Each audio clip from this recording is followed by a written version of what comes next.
introduction, I'm Young Kwang. My co-conspirator is Iris over there. Right, I'm glad to have new participants last John rest. Alright, for those who have missed last week, I hope you have the notes that I sent out in WhatsApp, whether you receive it. If you have not, you contact Brother Joseph to get it, which I put the notes for last week's session. Alright, hopefully we can recall what we explored last week. What was the main topic last week? Oh, don't know. Don't know detention class. Stay back. No. What children need? Our children need. Okay, what do you need to know about children? That was the one.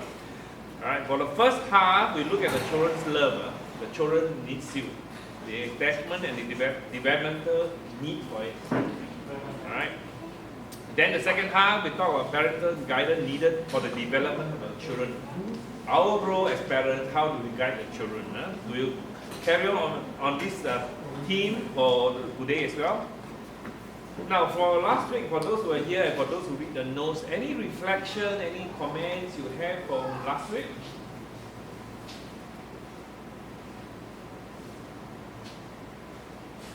Anyone have any reflection from last week? Anything? Anything to share? Or all forgotten? Fire and forget. It's okay. Parenting never forget one. Parent, you are committed for life. Knowing is one thing, doing is another thing. Alright. Knowing is one thing, doing is another thing. Alright. Right. Value and characters are Taught, not taught. Alright. I hope you remember that. That's good. And you as parents, you can never hide or run away from it. Children will always be looking at you all the time. That's what we need to know. Okay, from the feedback we received last week, many of you want to have some real experience of dealing with those areas that we have explored. Okay, I heard you. We'll try. Alright, we cannot say we have the perfect, but we'll try to share as much as we can.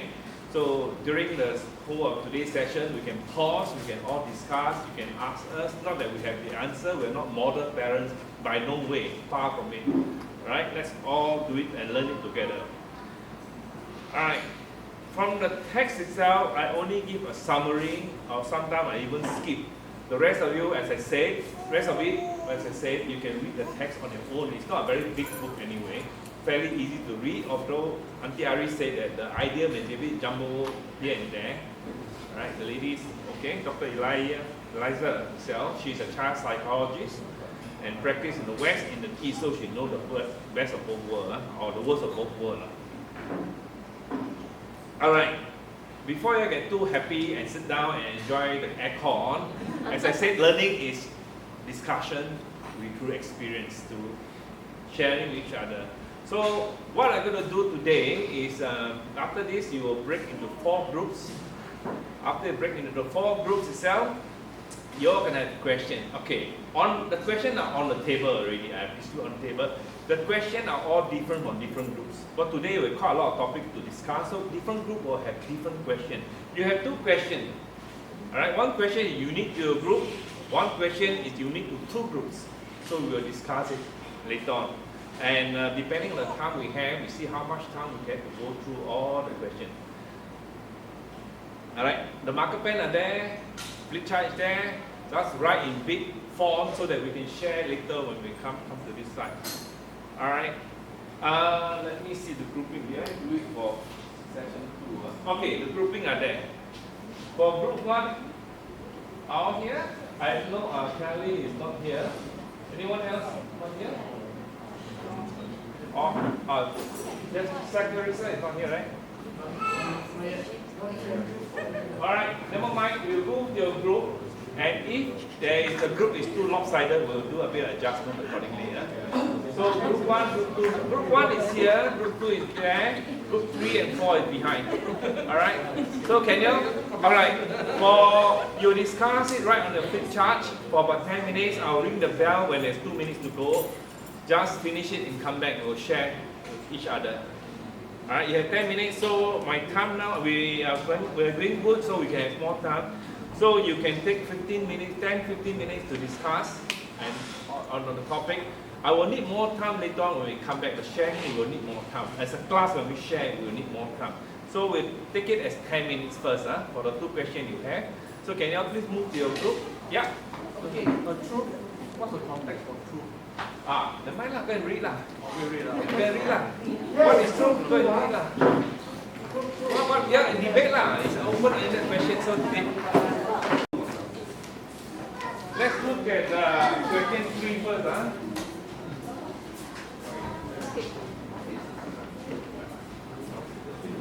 Hey, press escape.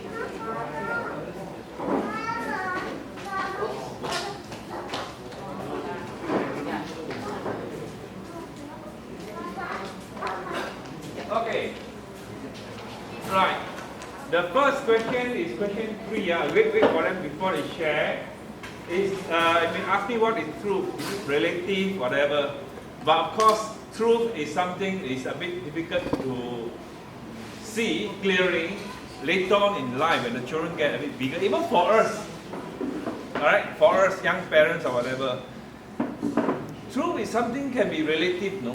The modern man. Because do we base the truth on law of the land? That's a law, right? We cannot break the law, right? Or do we base on culture?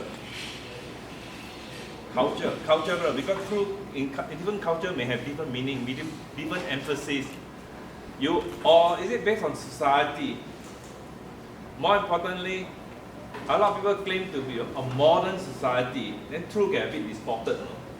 You can have distorted, or it can become different shade of grey. Truth become grayish, undefined. So where do we put truth then? It's so much easier to say that we base on the Bible, biblical truth. But the world does not see that way, you know. So our children, when they get into school, they go further, even they read the paper, they follow, they will see that truth become grey. You know? So as a parents, we had to lay a very firm foundation when they're young, notwithstanding the peer pressure that they will face when they enter school or further in society. Because the moment you are going to school, you are subjected to other people, you have problems. The question 3b itself is a bit more tricky. It's direct but more tricky. Caregivers. Who are the caregivers? Who are the people that our children will come in contact with? Alright? Of course, when they're very young, it's the mom, the dad, maybe the grandparent. But as they get bigger, when they go for enrichment class, when they go for this class, that class, it could be the teacher, it could be the coach, it could be the instructor. And for some cases, even young domestic helper or domestic help and friends. So that our children will have contact with them, and it can be over extended time. No? So if they are pre-believer, how do we handle it then? How do we handle it? Because they will be exposed, no? So if they are before they get exposed to them, how do we as parents claim a firm foundation? Okay, with that in mind, the question, can I have the group have question 3 to share? What do you have? Question 3, who? I think it's the first group here, right? Anyone? Hey, good. Question 3, anyone? You did? Oh, okay, Suan. Alright, man. Alright, man, this is the man. I don't know why the only non-parent is sharing. It's on the way. So this is what the parents of my group have shared. The basis for truth. Well, some mentioned, grandparents, what the parents taught them before, and in their own parenthood, they pass it down to their kids. What they believe is right and what is wrong. Some have said science. Science would be a big one because it's quite irrefutable. And then, of course, we think the Bible has to be one of the sources for truth and basis for truth. True that we go out and then we are exposed to a lot of different people and we hear a lot of different things from different places. The Bible is the word, the truth, and so should be the most solid foundation for the truth. We also brought up social media. So in the sense that people do believe what they see on social media, but whether you can find the truth on social media is a separate issue. So what you perceive and what it actually is are two separate things. I think for truth itself, we have all this passing down from generation to generation, which is basically sort of cultural or societal. Right? Science is also another truth, but science has been proven wrong before. Right? Because science is not complete. Can be proven wrong. Once upon a time, the earth is flat. Right? Until you proven to be a circle, right? To be a globe, right? So science may not be absolutely wrong. Right? I think if you go to the bookstore and look yourself, you talk about scientific theory, you go to Christian shop, you can read, you can look for it. Alright? That is a bit difficult to grasp. Because science depends on something that can be repeated, can be explained by logic, by physics, by chemistry. But is our God a God of physics or chemistry? How do you explain that the sun can go backward? How do you explain that? You can't explain. And is it true? Yeah. Because when they are placing satellite over an spaceship, they have to be very accurate in their calculation itself. And when they calculate itself, they realize that there's an error.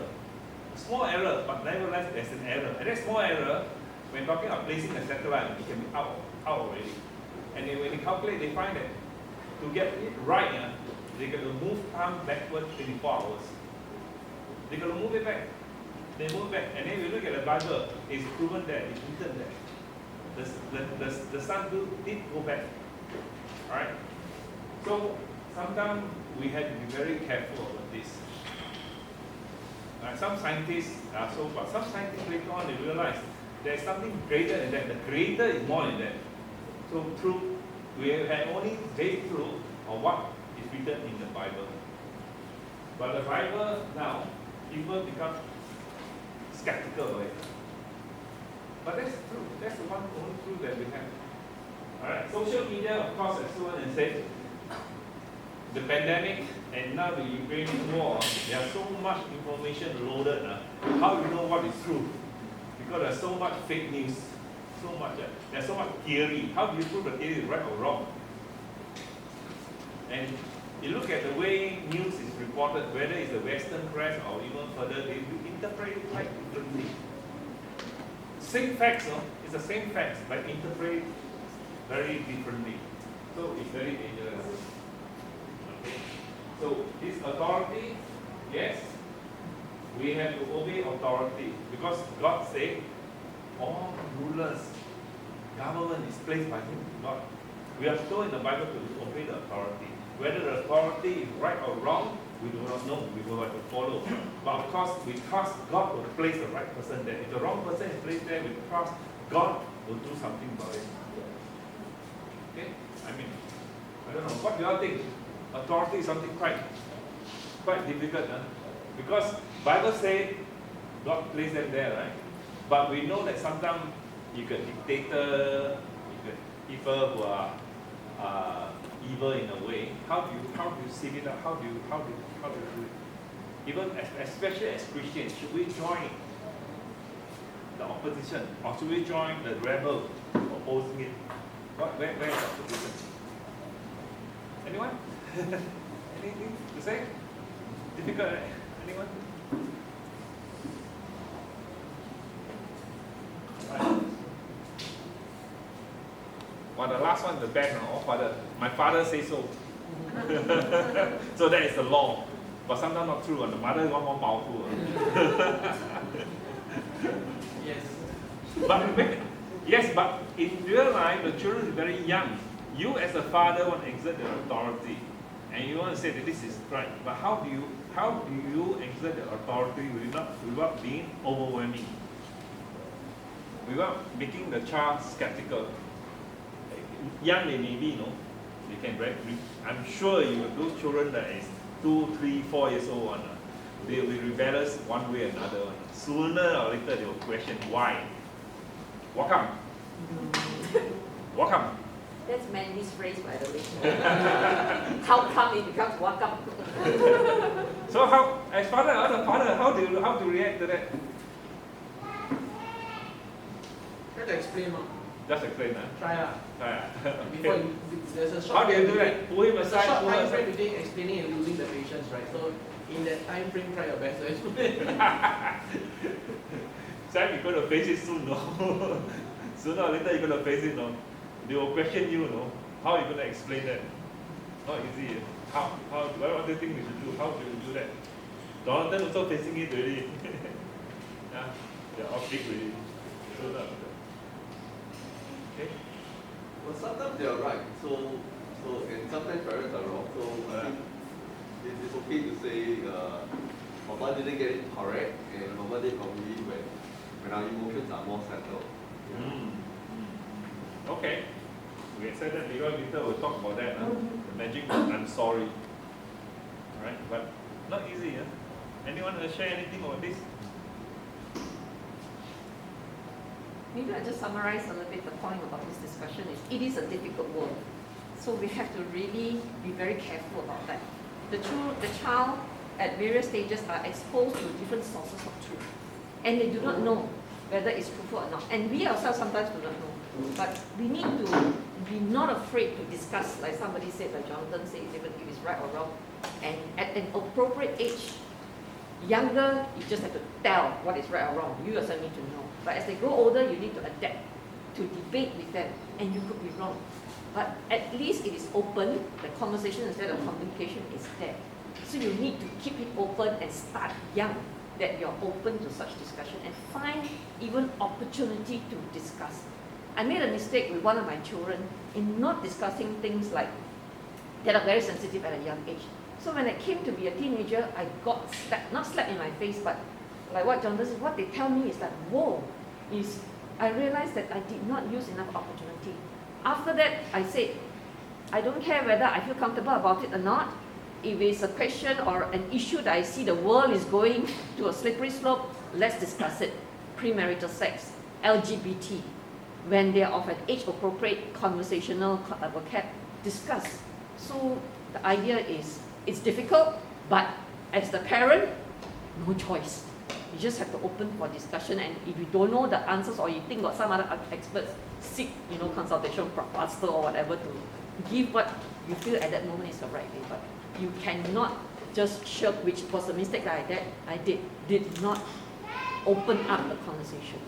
If you know they are being exposed to all these things about even Ukraine war or whatever else you see that is wrong, my heart always bleeds when I see in the newspaper how many of those parents and own people are the one who is sexually molesting kids and all that. So all these things we have to talk about it. Otherwise, it becomes a cocoon or vacuum that they will find truth in different sources which are wrong. So that's a bit of a summary for this question. Okay, then anything else before we go to what the book said? I will not run the last week, but now when we go to the point by point where the author writes, I will ask more questions. Alright, grounding in truth. Firstly, truth must be grounded, love must be there. Alright, the child must know that it is all the truth is there because there is love. Love is important. But is this so? Sometimes we know that truth hurt, right? The truth hurt, it hurts it. Because the child may not like it, but it hurts, it will make him agitated. So maybe because truth can be hurtful, or maybe we should not be too hard about it. Let's go easy, especially when the child is a bit younger. Because this may scar him for a long time. Right? Because especially when the truth is dished out very harshly. Get! Whoa, child straight away get frightened. It scar him. So what do you think? How should we present the truth then to a child? Alright, for example, a bit of lack of respect. Their domestic helper. Right? They start ordering the domestic helper around, especially when they get a bit older, or they expect the domestic to do everything for them. We're trying to teach them to be independent, but they try. And then we tell them, you have to do it yourself. The truth is you have to take care of yourself, or you can never, you will learn it. But the child don't like it. Then he become harsh about it. You want to impose something, become very painful. Right? How do you get about doing it? Because now it's a balance. No? Should you be harsh on him to get the truth out, or should it be easier so that he can assimilate, accept it slowly, gradually? Not easy, huh? Now,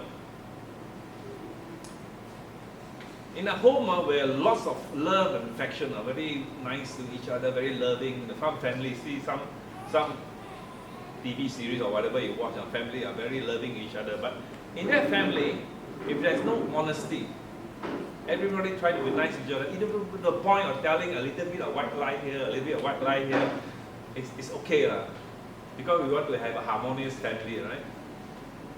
Truth become put at the back burner, right? It can be dangerous, no? Because then the child will not know where is the boundary of truth. He doesn't know the boundary because things can change. Because the parents say, so the parents do it, everybody else do it the same, so they can hide a little bit here and there, and they can see, both parent and grandparent.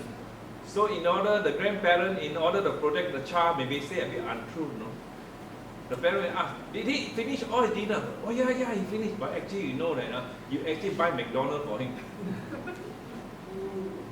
So not so true, right? So the grandparents trying to protect, right? So where's the boundary? So if there's no boundary, the children will feel very insecure. There's no, because it's needed for that. It's boundary and for its protection.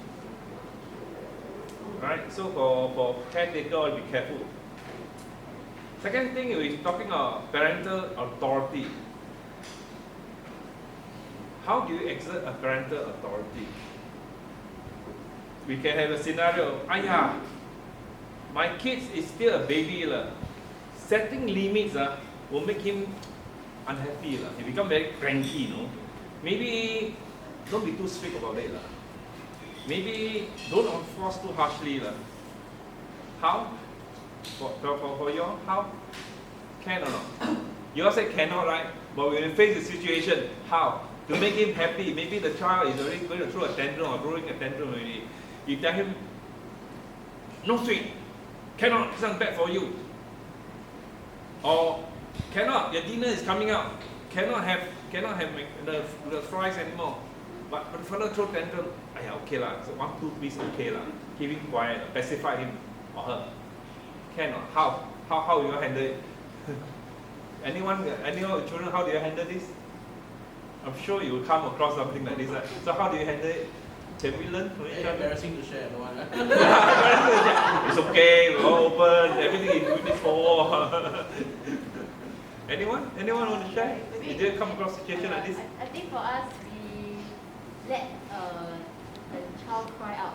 So meaning, if example, if certain things we are strictly against, example maybe snacks before dinner time, or like TV for a certain limit, like screen time for a certain limit. If the child cries, we let him cry. Let him cry. Yeah, just let him cry. And I think, we read somewhere to say that it's okay for him to express all these big emotions. Yeah, and I think it's for us to also model for him to say that we are still there, we are still present to assure him that even if he doesn't get what he wants, we are still loving him. Yeah, so just be there to help him, to assure him that the reason why we are saying no is not because we don't like him, we are purposely trying to go against him. Yeah. So it's very, very, very important to know you love the person, but you hate the behavior. Or hate a bit too strong, dislike if you want to correct the behavior. So the child, you try to, as much as possible, bring up the two different aspects. For example, for us as adults or this thing, you may have somebody who is gay. You know somebody, I'm sure in your environment you find somebody gay. Do you hate that person? Do you tell him in the face? Right? How do you react to it? It's not easy. Because the person, you love the person as a friend or as a colleague, whatever, as a human, you love the person, but you condemn the behavior. Although it's not easy to divide into two, but you have to differentiate. When you talk to a person, you have to differentiate. You still respect the person as it is, but you condemn or disagree, or you say that the behavior is wrong. Similarly for a child, right? The misbehavior is wrong, but the child is still loved. So at the end of the day, even when you punish a child, it's very important that it is out of love, and you have to show it. You cannot condemn him, put him aside, go and stand on the wall, face it for 3 days. No, cannot, no. Yeah, okay. Okay. Now, at the end of the day, parental discipline is important. Now, a child's place. In Asian society, old time, maybe a child can only be seen, not heard. Seen only when it's called. No? When I call, they come. You know. But nowadays, children different. The child is now the emperor. the awe. No? Everybody had to bow down to the child. No? And then nowadays our family is smaller, right? So the ratio of adult to child can be very high, like 5:1. No? Two set of grandparents, no? Domestic helper, father, mother, no? Or even more than that. No? Any one time can be a lot. No? So how do we allow a family, be careful, not to revolve your whole family around one child? I think it happens, revolve around one child. Whatever the child, especially the child a bit older, he throw tantrum, he want this, everybody go there. You want to go for a proper, celebrate a birthday for the grandparents because you want traditional food. No, I want to go McDonald's, only McDonald's will do. So the grandparents say, okay lah, McDonald's also can lah. Then you all go there. No, the child will have his way all the time, be very careful. The best is to have second child. Second child. Okay. Maybe 1 dozen. Yeah, that's second one enough. Everybody will learn. The world will not revolve around the first one. Yeah. Second time a bit touchy now because we're talking about this discipline at home, right? Parental discipline at home, right? This is especially difficult where one or both parents work. Then the child is left at home. How do you discipline a child like that? Right? Some child could be, you may live with the grandparents. So do you expect the grandparent to discipline the child? How do you handle it? This is a very practical issue right now. Some of you may have a situation where your child is looked after by a grandparent either at their own home or at the grandparent's home. How do you handle discipline of a child? Even for us as grandparents, we also have to be very mindful of that. Who handle the discipline of the child? What do you think? Parent. Huh? Parent. But the parent not there, how do you handle? Video call. Call first. Call 911. Video call. Call 911. How do you handle it? Because it's quite real, no? Sooner or later, some of you will face it. How do you handle a child discipline when parents are not there? How do you handle it? It can be very, we have to think about it. How do we handle it? How does a child discipline a child that way? Especially, it's not grandparent, it's a domestic helper. How do you handle a domestic helper to discipline? Unless you trust the domestic, so much faith in the domestic helper, you will not want the helper with the one disciplining the child. No? And then some parents are aware of it, they are quite aware of this. So what do? Every 2 years change the maid. No? Every 2 years change the maid. You know how emotionally damaging that can be. No? I'm not saying it's wrong, but sometimes circumstances forces that way. But just imagine every 2 years the child will feel an emotional attachment again, a relationship again. It's very damaging. What do you think? Should you change the maid every 2 years? Maybe 4. I don't know. Those of you, anyone of you children looked after by a domestic helper? Huh? You don't have, wow, so good. All of grandparents or yourself? No money. I don't know money or house, no space. Border closure, the maid cannot come in. No room. For those speaking as grandparents who take care of one emperor's son, how we get to overcome this is that we are very clear that if there are certain very grey discipline, we need a lot of conversation with the parent and us.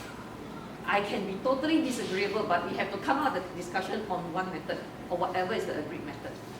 And although it is best for the child or for the parent to be the one meeting the discipline, it doesn't work that way all the time. But some of the things you need to do then, otherwise the opportunity to teach is gone.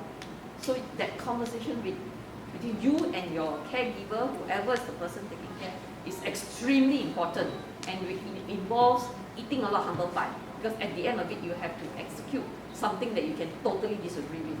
But for the sake of the consistency to bring up the kid, you need to follow through. Cannot have any gaps, otherwise the kid will just, like what Uncle Young Kwang said, they will sense the differences. And that will be a slippery slope. Yeah. Because they know how to play off on the father against mother, grandparents against their parents. They know how to play. Children very smart one, sooner or later. Alright. Now, for young, question. Yep. In such a situation, how do you suggest that the parents of these young kids actually manage their relationship with their own parents in managing the discipline? Just like Iris mentioned about you have conversations and so on. But how often then do you have this conversation? What kind of conversation or what areas do you actually converse on? So in that, because I always see this as a very practical thing that we face, even that right now my kid is 10 months old, but on weekends you go to either parent's place and they spend a lot of time down there, and you can see that the grandparents tend to pamper the kids already. And both our families are very big, so you got 11 to 1. So yes. So how good would you and then your both grandparents only see the grandchild once a week. exactly. Maybe on the Sunday, one time in the morning, one time at night. Yeah, last time my colleague said also with kids, for both sides of the parents, it's the first grandchild. Wow, jialat man. If you turn out, don't turn out, the world will come to the end. If you turn out late, also cannot question. Exactly. So we can understand that. And then after that, they will pamper them. Grandparents by nature are soft, right? But not true, no. Because as he said, we have to be, as grandparents, have to be aware of our role. We are not the parent. We are not responsible. So is it helpful? I mean, I'm not trying to be sarcastic. I'm genuine. Would it be helpful to have something like that for the grandparents to also be in conversations? Yes. I mean, to be practical, because I'm not blaming my parents, but I think it's also awareness that the previous generation may not have. To be true, the way my parents treat my kids are very different from how to us, right? Right, I have like blood, scar, all the sweets and candy is different. But I'm just trying to see how can we also equip grandparents to be mindful and to know what that. Totally agree with you. What benefit us is what kind of areas is all. Okay. Because as the kid grows, there are even practical things like how to change a diaper, whether you put sarong or not sarong. All these things need to be discussed. But the good thing nowadays is we have, not that we are good teachers, but we have awareness. And the awareness is not just for yourself. Your kid is lucky because you're much more aware than Young Kwang and I were. So you have a very big advantage there. So hopefully this will also rub off to grandparents. And I'm very thankful for people like Reverend Dr. Solomon, that write books about how to be really grandparents in a biblical way. So take heart that parents, grandparents are also journeying and learning. But we need to be very open-minded because we all came from different contexts, different cultures, different upbringings. So it took me a lot of pain to disagree. I actually disagreed with Mandy, for example, not to be in a sarong. And she's doing sleep training. Until today, I personally disagree with it. You can disagree or agree, like I said, but we have to come out of it having only one method. So how do I manage it? Because I'm very pained by it. I will walk away. And the kid went home to Ang Mo Kio, although he was living with me. I said, sleep training, I cannot. Please take him home. And she did. She know I can't take it. So this is how we manage it. And today it's working, although I still do not have it.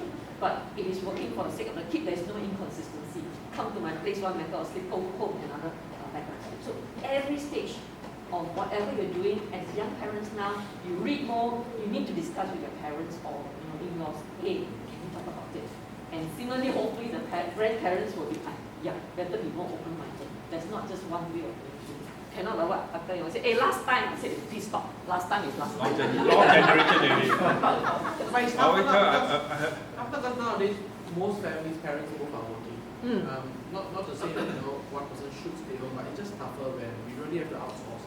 Back then, don't say back then again, but some families choose to sacrifice salary to have one parent at home. So the coordination is a little bit more seamless now. Yes. There's a bit more togetherness. But It doesn't happen. I agree to give up on that. You probably have to deal with this for the rest of the caregiving years. That's where I disagree with this worker. She's very clearly, her undertoning is that it's not preferable at all to have an outsource. But having lived through it myself, I think it's very doable.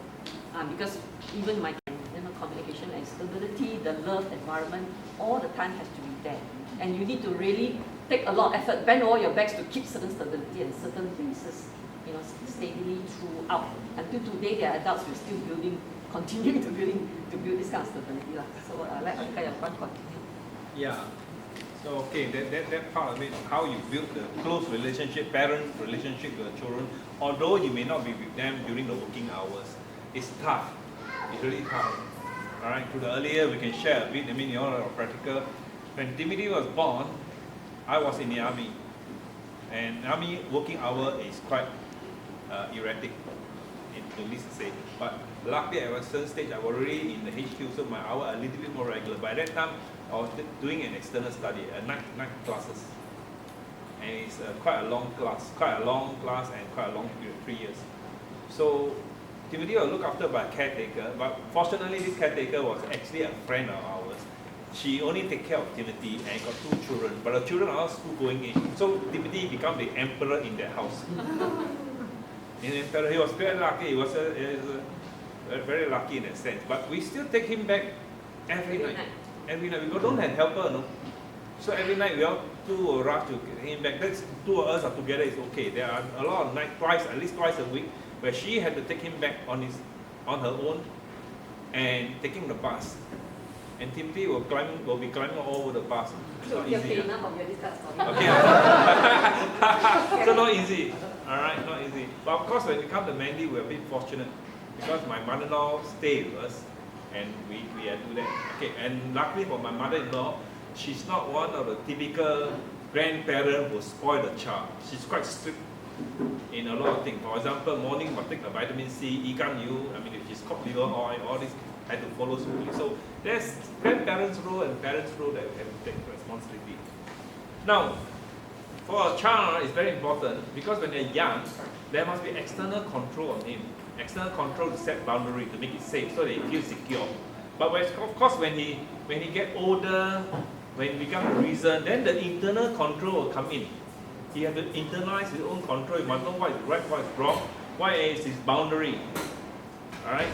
So, this internal part of it is a bit more difficult. How do we help a child develop internal control? How do we do that? Especially when they go out to school already. They spend long hours in school. Especially when they're a bit older, secondary school.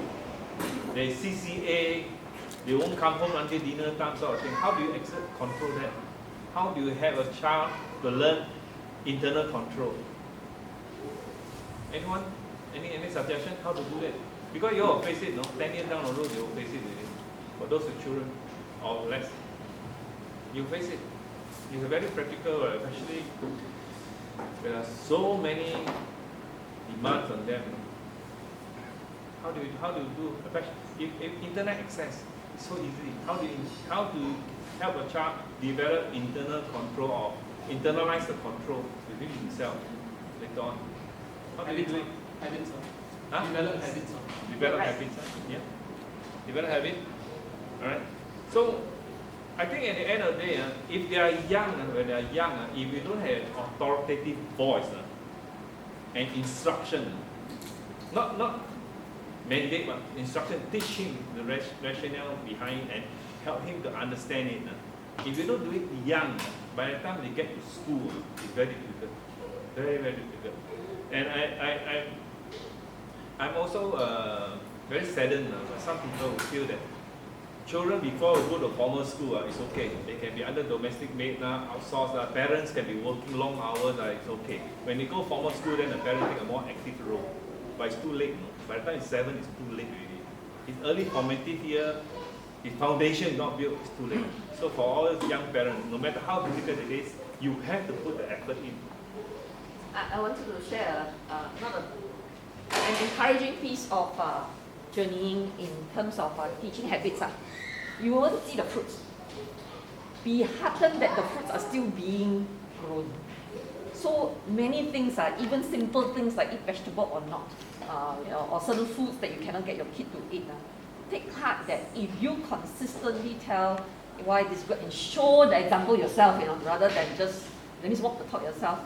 I have seen in my 3 kids different things that, wow, the fruit only came after they became almost adults. And they become ambassadors for the same thing. But it's very disheartening, but you cannot give up. If you know that is the good thing, you just have to put in the effort and the hard work to consistently show it. And trust God, then that it will come. So I can bear witness to that, although it seems like very discouraging at times. So take heart, your hard work will bear fruit. Okay, any more comments on question 3, chapter 3? If not, can we have those who have question 4? Who has question 4? Very quick, come on and share for short. Anyone? Who is question 4? Question 4. Because I know we're behind time. The question we had was from the way we treat people. What are my children learning about the way I value people? What the group talked about, greeting people, respecting them, regardless, always acknowledge people when people make eye contact with you, to always appreciate, have manners, thank you, please, give people quality time. One of us shared that they try to ensure that when family is around, their phones aside so that the children learn. Treat people equally regardless of their status or perceived status. See value in all people, don't look down on others, even though other people might tell you other things, but my parents will tell them that all people are equally important, right? God's eyes. Home is always welcoming. This was shared by one of us who is not a parent yet, but look up her parents. And the home is always the place to welcome people, and they always try to be available for people who need them. Yeah, so that's for 4A. For B, what opportunities do my children have to show care? We thought of some simple ways that we actually do, like keep the house neat, pick up the toys, make sure mama and don't step the toy, fall down, kind of thing. Hold grandparents' hands. Sometimes we get our children to hold the grandparents' hands when they walk. Even though they don't need lah, they say, go, yeah, fall down, kind of thing. Pet the baby brother and sayang them when they cry. Give massage. Sometimes my kids have to give the cuckoo massage. To them it's playing but to us it's shock, right? Wow, okay. Hugs. Cuckoo had a long day, then give cuckoo a massage. Okay. So hugs and then acknowledge, to show care. To acknowledge people and respect them. So C, considering the people in my social circle, how am I communicating acceptance? I think we talked about it, like at least for myself, in the neighborhood, some of the neighborhood cleaners, we sometimes buy them a drink, we ask the kids to give them, Hari Raya, what we wish them, and the kind of thing. So as to just treat people equally. So it's quite similar, so we didn't write a lot of things. Yeah, so that's for 4. For the... No, 4, question 4. Okay. Thank you, Jason. I'll quickly go into, these are the area where the author write. Let me just go through. Thanks to Jason for sharing. I think what is true. But at the end of the day, what Jason has shared, the children will not know. Where do they learn all this from? Watching who? Watching who? Us. Watching us. Because it's very important. Alright? Because at the end of the day, how to develop this is what they are watching us, the way we interact with other people, especially adults, other people different from us. So they are observing us. Right? So you can run around, but you cannot hide. The children will see you. Remember, value are caught. And very difficult to teach. So this is where is teaching by observation. Alright. Firstly, colorblind. No. Just pick one. Colorblind. He's chasing me again. Colorblind. We can very easily develop a prejudice against different races. There's some. For the a bit older generation, the prejudice can be there one. Alright. We always term. She tell me not to share because they don't have this. I'm sure you all know what you mean not to be colorblind. I mean to be colorblind. So only older ones. Not true. Not true. You think so? We have to be mindful. Yeah. Okay, go. Right now the class is all Chinese. How do you look at a Malay family? Right? How do you look at a Malay family? You find that you have some certain prejudice, but we have to overcome it because we have to value the person as a person. Alright? So, and how do you look at Indian family? Especially now, what's the kind of Sika, is it? The agreement with India and all this thing. During election, it was very hot, and we get caught up with it, you know. So we had to be very careful. And then, I mean, if you look around, you can see there are more foreigners in Singapore. How do you value them, or how do you view them? Be very careful. So we need to appreciate the differences between races and all these things. We have to understand their culture. And I just completed a course, I was facilitating a course on Kairos, which is cross-cultural missionary work. It's the very core thing, very important to learn the difference between different cultures so that we can appreciate them. And also once we learn them, appreciate a bit of the language, they are more appreciative. It's easier for us to reach out to them.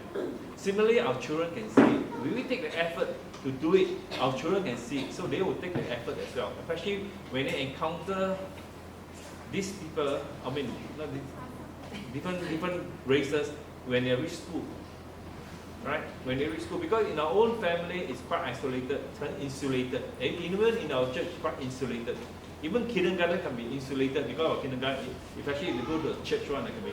But once they reach school, my goodness, it's flood. It's different. So we have to teach our children from very young. We have to show them. All right, we have to show them that we view the human being, the person.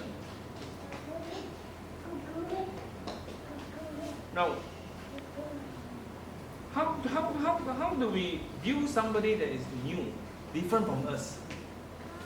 I want to share. Anyone want to share? Because I want to share one thing. Like we were, our grandson is in Mokyo in the first two, 3 months or so. Auntie Iris was there, and I go over there. So we carry the baby down and all this thing. We always encounter the Bangladesh that was cleaning the block, and we look at him. We was quite happy to greet him, and he's smiling, so we spend more time with him, although the language barrier is there. Alright, but he appreciated it. We also appreciate him because cleaning the place, so we try to inculcate that sort of value in them. So this is something we have to be very careful of. How do you think your children, how do you help them to appreciate somebody of different race, different culture? How do you do it? Besides going to school for Racial Harmony Day, which is one day only, how do you do it? How do you think you do it? Do you have a chance to interact? Do you all have? That's good. I see a lot of nods, so it's good. That's good. Yeah. If you have a chance to interact, you learn that. But Auntie Iris is very lucky because she works in HDB. She got a lot of co-workers which are Malay. Auntie Iris can speak Malay quite well, and Indian as well. So they cakap Melayu with them, become abang adik. Sorry, not abang adik. But I find that it's true also because my very broken Malay, if I go to Malaysia, she know I hantam one no. Then sometimes she will laugh behind my back no, because I really hantam one no. But they appreciate it. We will talk. And then of course nowadays in Malaysia and Malay, some of them will know English also. So you know I hantam. So you also hantam back some English. Okay, pindah.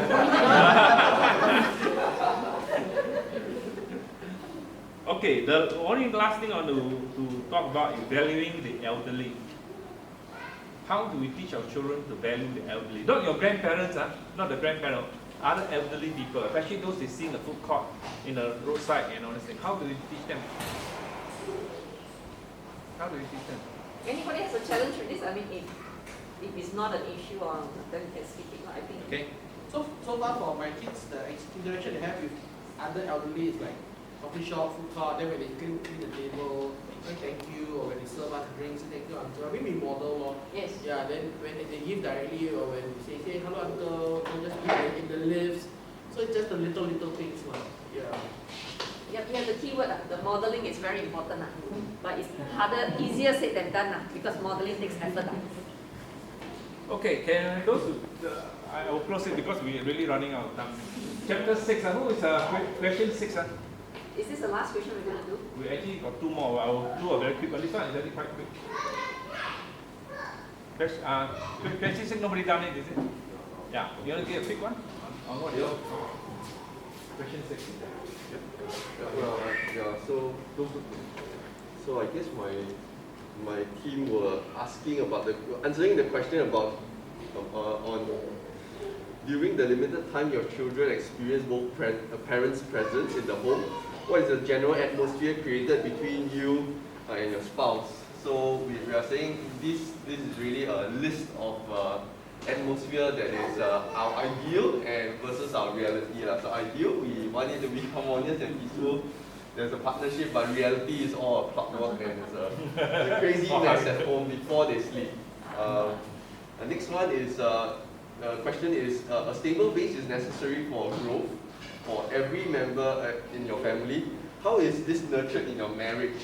So we saw the question as answering how that marriage is the stable foundation, and so some of our members say setting aside quality time, communication, and actually showing our children that we talk within ourselves, among ourselves, and of course for there to be mutual understanding. I think we just to highlight, I guess we want to really be consistent with our decisions so that our children don't manipulate us, or rather we have a consistent and persistent approach to their behavior. And last one is, in what way do your children witness loyalty and faithfulness in marriage? And I guess we support each other's decision. So this whole concept of submitting and not lording over each other, and loving each other as Christ loves us. And of course, we learned this from Clifford, who reminds us that actually the marriage is more important than the kids.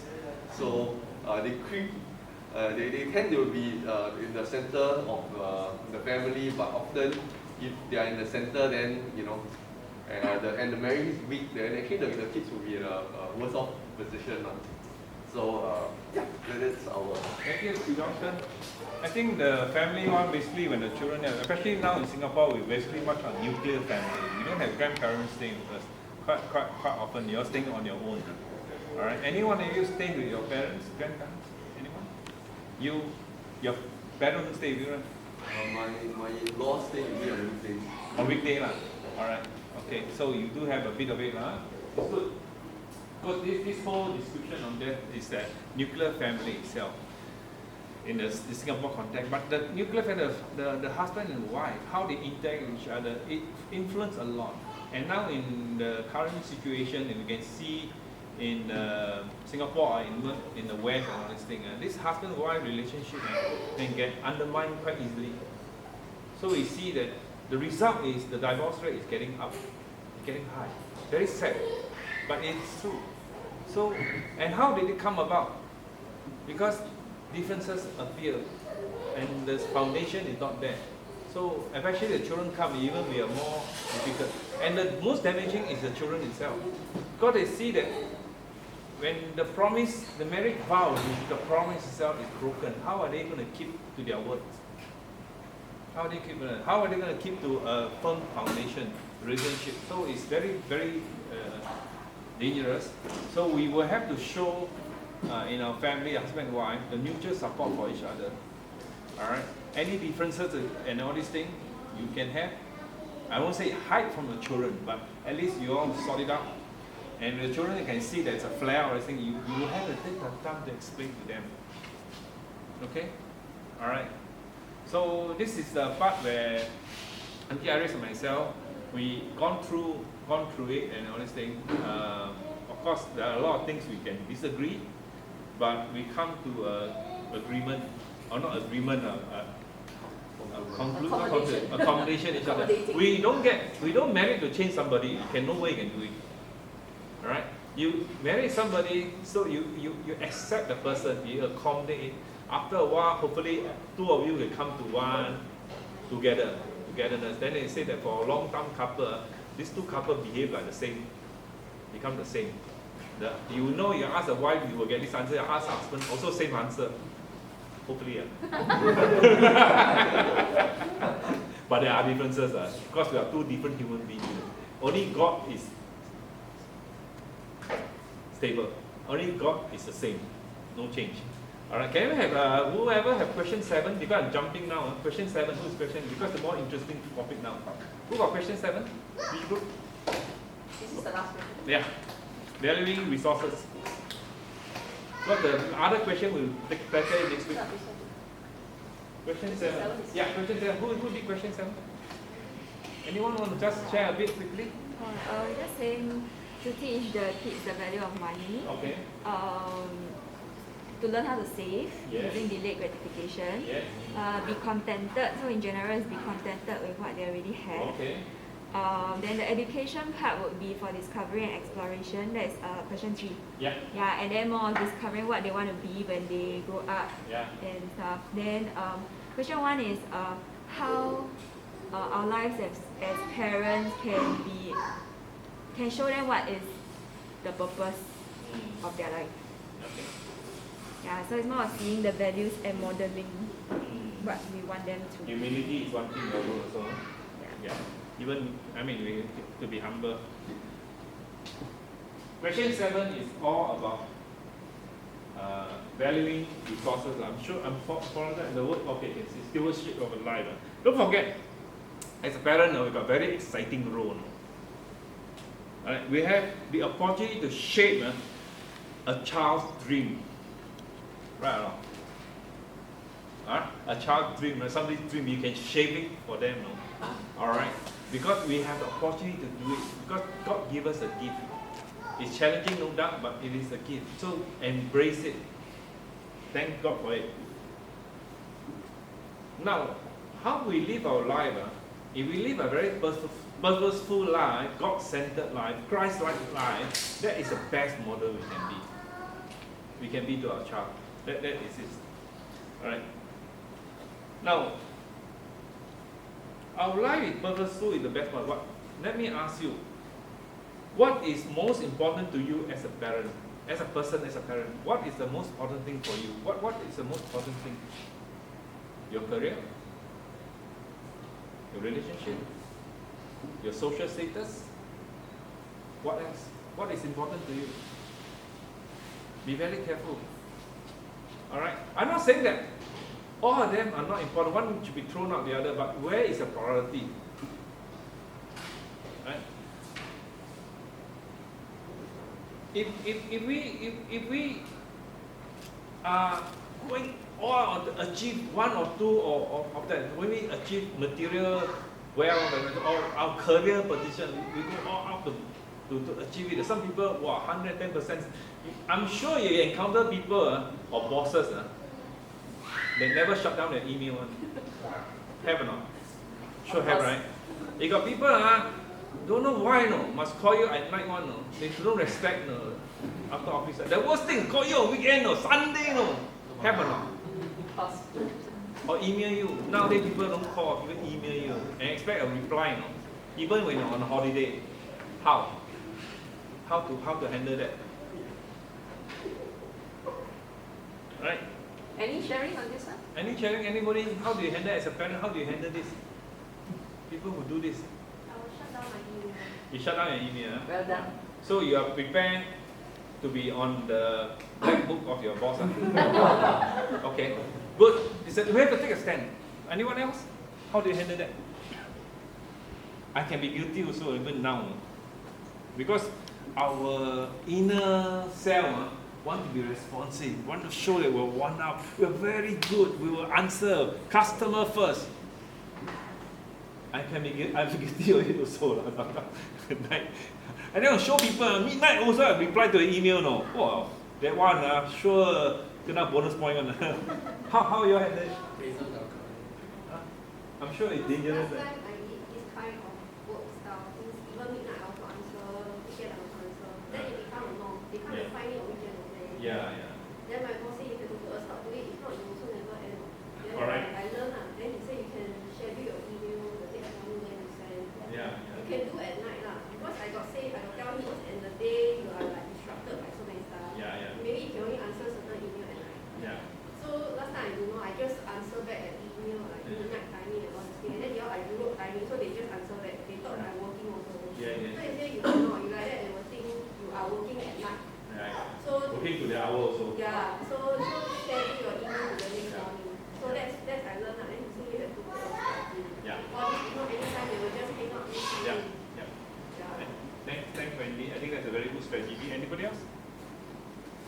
Thank you. I wish I had learned that earlier, but yeah, all of us are fortunate. I think that's the right thing to do. Yeah. But the other thing also, you be mindful. You have to respect other people. Well, you could be the guilty, you could be the person that's doing it, no? So sometimes I have to be very mindful. What time is it now? Why am I sending out a message? Why am I doing it now? So sometimes I do send, I'm not so tech savvy as you, no? Delay the email. Maybe I put on there, please do not reply. Reply only Monday when it's working hour, because I just happened to, please do not reply. But I think it's wrong also. I should send it on Monday. Then leave the email as a draft. Or as you say, I learn from you how to set a timing to it when you send out the email. Gmail has a thing called Yeah. scheduling. Okay. Thanks, Wendy. I didn't know that. Hey, He wants to learn about it. we all last generation we here. I mean, I want to share a little story about number mine. Okay, the purpose of education. Education, because all our children want them to be educated. We think all our children, Einstein should have a PhD sooner or later, right? But not true. Everybody got their own way of developing. So we have to see how you view education. And this is something you have to inculcate into your children, how you view education, how you put it. Because education is not because we wanted to accumulate the amount of qualification and all these things. You must have piano grade 1. Piano must, swimming must be gold and endurance some more. Or gymnastics must be like Nana Komeni. Because we're pushing them to all the classes, all the enrichment classes, because we think they all need it. But is it true? No? Is it because you need it or the children need it? Be very careful. You kill their interest sooner or later, no?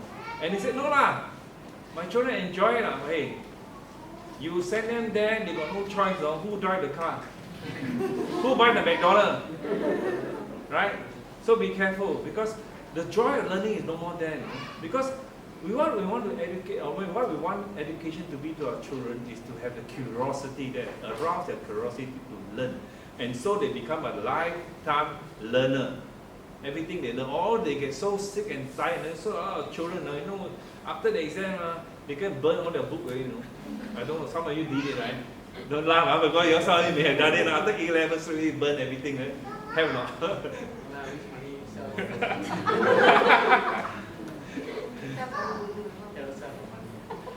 Okay, so how do we inculcate this curiosity minds to learning?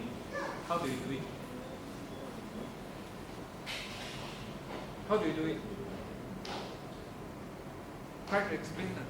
Anything is any time the opportunity, no? Yeah, learning. But Esther, she will sometimes got bugs at her home, right? Yeah. She will catch them and put them into a container. Much to my relief, of course. And let them just observe and play and see. Then after they release it, right? So anything can be opportunity.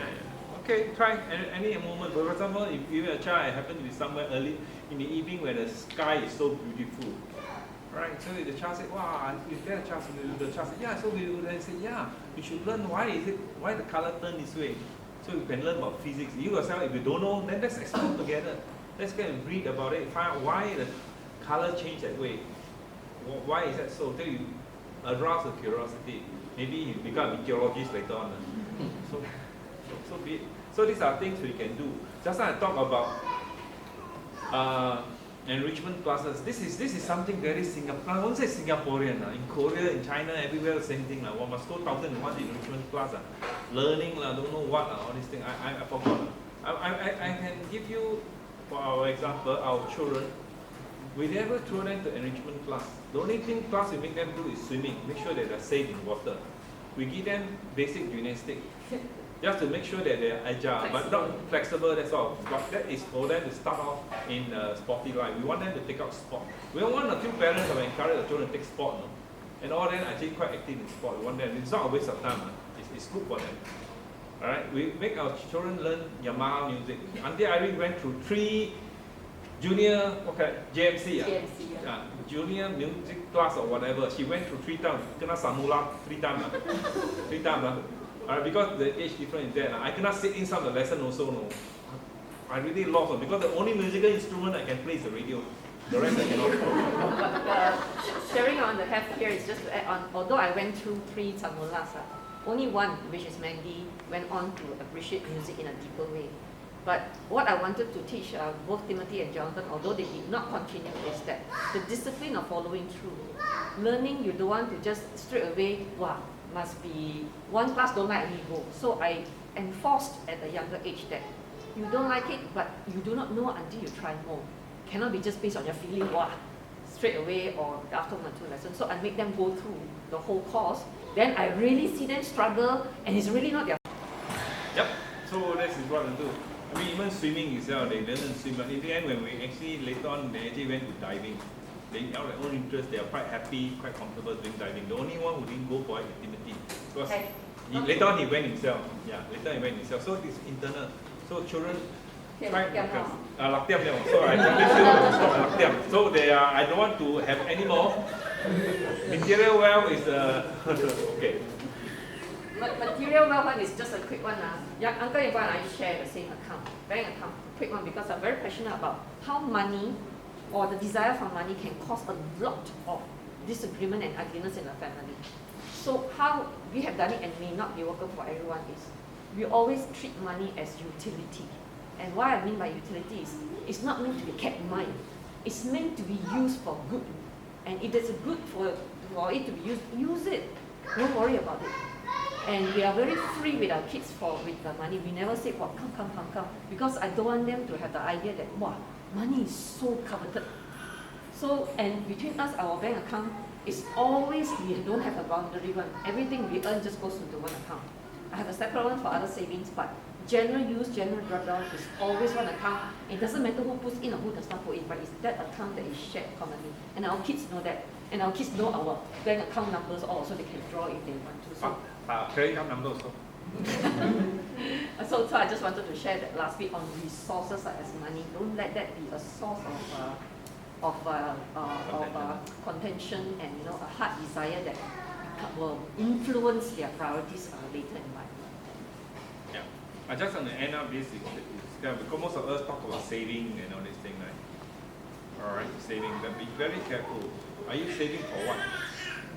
Why are you saving? Do you have faith that God will provide? If God will provide, why are you saving so much? I'm not against saving, by the way.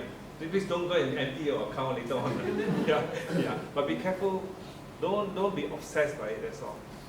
Right? That may not be just money. It can be other things, wealth and all these things, your property or whatever. So that become your focus. Because don't forget, we're only steward of the resources that God gave us. Be thankful for that, and we're only steward. And if we find opportunity to use it. Not just our money, our time, our attention. Because it does take a lot of time and effort to do some work. Okay, with that, any reflection on today's session? Because there are 2 more questions we'll do it next week. I already know that I will overrun today because today's topic is quite heavy. Any more questions? Any last comment today? You all tonight, you can't sleep for the whole week. Anyone? Yeah. Can we just, is it okay with just a comment? Yeah, sure. Please. All right. This is my buddy. Okay, I'll source the You were talking about grandparenting and your question, right? How important it is when we are outsourced. Our experience is this. The maid that live with us 24/7, obviously. We have worked with her so long. She knows our style. She knows what we enforce, how we enforce, what our values. To the point that we can trust her so much that when we leave, we said you can do with our kids and discipline them. And she did from time to time. But the thing is, after we came back from work, she would tell us, ma'am, sir, this is what we did to our 2 children, or to one of them, because of so and so. So because we trust our maid, that's point number 1, provided we trust our maid. The other point that sometimes when we bring our children to our grandparents' place for a few hours in a week, I doubt that if the grandparents pamper the children in a way that is different from the way that we want to discipline our children, I think it's okay. The reason because the child is only there for 2-3 hours. And in order not to create that tension with our parents, which is their grandparents, we bear with it lah. We bear with it. But when they come back, they know the authority figure is our dad and mom. Yeah, so when we are there, it's okay lah. Let the parents Pamper. pamper them, but when you go back, you bring back the damage lah. I have to be careful with But that. I doubt that few hours is going to create that huge cognitive disability in It depends in lah business. on whether it's done on a consistent basis or not. Like for example, if you feed the kids snacks before the dinner, and every time you go there for dinner it's like that, then you know the Because kid will have that. my experience is once a week we go to our parents, once a week, so it's not everyday kind of thing. So So there's a so spectrum lah. situational. Yeah. Thanks for your sharing. I mean, there are a few other things we can share with you with regard to how we deal with grandparents. Next week we can share it from practical one. So if not, then we will end today's session. Thank you. May I ask our good friend Jonathan, please close us in prayer. Dear God, thank you for just anointing us with your presence, helping us enjoy the fellowship of each other and with the Holy Spirit, empowering us as we think, reflect, and even act upon all we have heard. We pray that you just stir in our hearts the passion to honor you, so that the Bible and your truth can really be something that can be impressed on the next generation. We pray that they will also love Jesus as they have seen the example show. We pray for every member here and the children that they would come under your protection till we meet again next week. In Jesus' name, Amen. Amen. Thank you, Jonathan. Okay, thank you everybody. I'll see you next week.